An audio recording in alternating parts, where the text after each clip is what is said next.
बिस्मिल्लाहिर्रहमानिर्रहीम अस्सलामुअलैकुम या इली हक हैदर। उम्मीद कर रहे जी सारे भरा ठीक हो तो अल्लाह ताला तुम सारे ठीक रखे जी।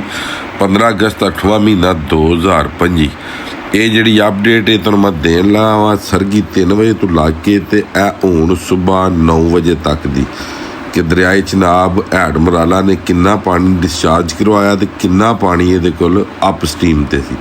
सरगी 3 बजे अप स्टीम ते पानी सी 1,87,700। टोटल जिहड़ा सब नालों ज़्यादा पानी डिस्चार्ज होया वे वो पानी डिस्चार्ज होया वे 1,58,100। ठीक है, जिहदे विच सारे स्क्रीन शॉट जिहड़े ने वो मैं सारे इस वीडियो दे विच ला भी ध्यान ताकि तुहानूं पता लग जाए। सुबह 6 बजे ने पानी जिहड़ा वे अप स्ट्रीम ते सी 1,70,156 सी ते जिहड़ा पास करवाया हैड मराले ने पानी घट गया 1,40,556। उस तो बाद सुबह 7 बजे 1,63,190 1,33,590 पानी हैड मराला ने डिस्चार्ज करवाया। सुबह 8 बजे 1,48,292 1,18,692 हैड मराला ने पास कराया।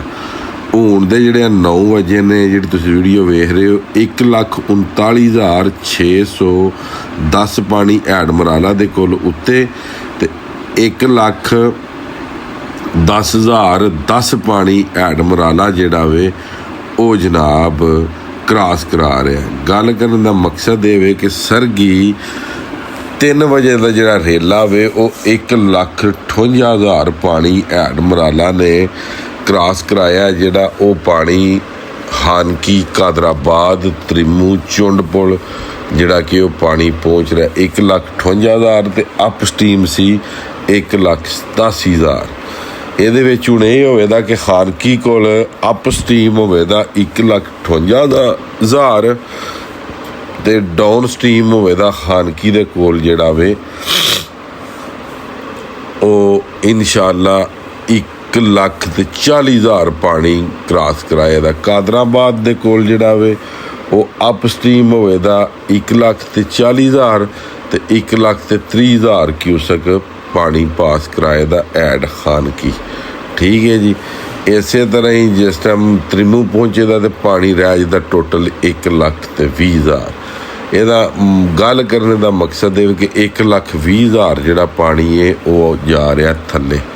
ठीक है, नोटिफिकेशन जिन्ने ने वो सारे मैं वीडियो ਦੇ ਵਿੱਚ ਲਾ ਦਿੱਤੇ ਨੇ ਉਹ ਤੁਸੀਂ ਵੇਖ ਸਕਦੇ ਹੋ ਤੇ ਬਕਾਇਆ ਇਹ ਵੇ ਕਿ 23 ਤਰੀਕ तक ਦੀ ਜਿਹੜੀ ਉਹ ਵਾਰਨਿੰਗ ਹੈ ਕਿ 23 ਤਰੀਕ ਤੱਕ ਕਿਸੇ ਟਾਈਮ ਵੀ ਪਾਣੀ ਇਸ ਤੋਂ ਵੀ ਜ਼ਿਆਦਾ ਆ ਸਕਦਾ ਜਿਸ ਤਰ੍ਹਾਂ ਕਿ ਆ ਪਾਣੀ ਹੁਣ ਆ ਗਿਆ। ਤੇ ਜਿੰਨੇ ਵੀ ਭਰਾ ਦਰਿਆਵਾਂ ਤੇ ਰਹਿੰਦੇ ਹੋ ਆਪਣੀ ਹਿਫਾਜ਼ਤ ਕਰੋ, ਆਪਣੇ ਬੱਚਿਆਂ ਦੀ ਹਿਫਾਜ਼ਤ ਕਰੋ।